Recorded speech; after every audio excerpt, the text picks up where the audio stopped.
আসসালামু আলাইকুম। সবাই কেমন আছেন? আজ আমরা ঘুরতে যাচ্ছি আমার বোনের বাসায়।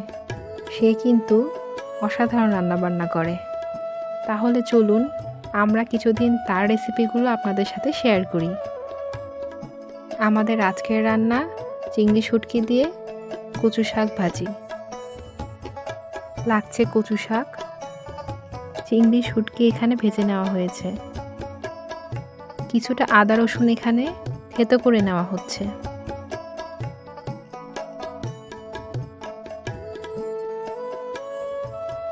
চুলায় কড়াই বসিয়ে দিয়ে দেওয়া হলো পেঁয়াজ কুচি,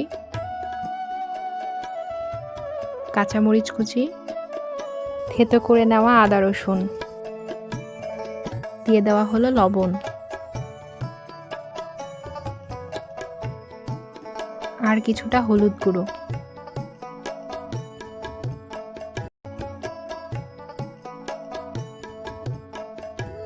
এবার দিয়ে দিচ্ছি চিংড়ির শুঁটকি। চিংড়িগুলো এখানে গরম পানিতে ধুয়ে নেওয়া হয়েছে। কিছুক্ষণ ভেজে নেওয়ার পর চিংড়িগুলো একটি পাত্রে তুলে নেওয়া হলো।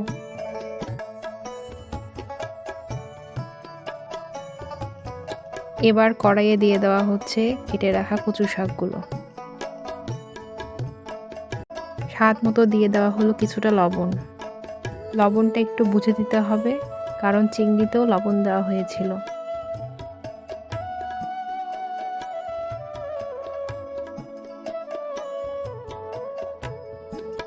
শাকটা সেদ্ধ হয়ে গেলে এতে ভেজে রাখা চিংড়ি মাছগুলো দিয়ে দেওয়া হচ্ছে।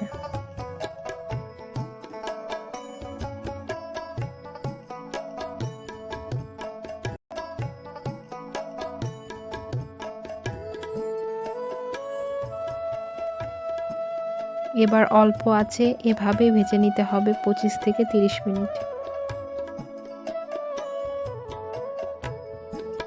রান্না হওয়ার শেষ মুহূর্তে আমরা দিয়ে দিব কিছুটা লেবুর রস।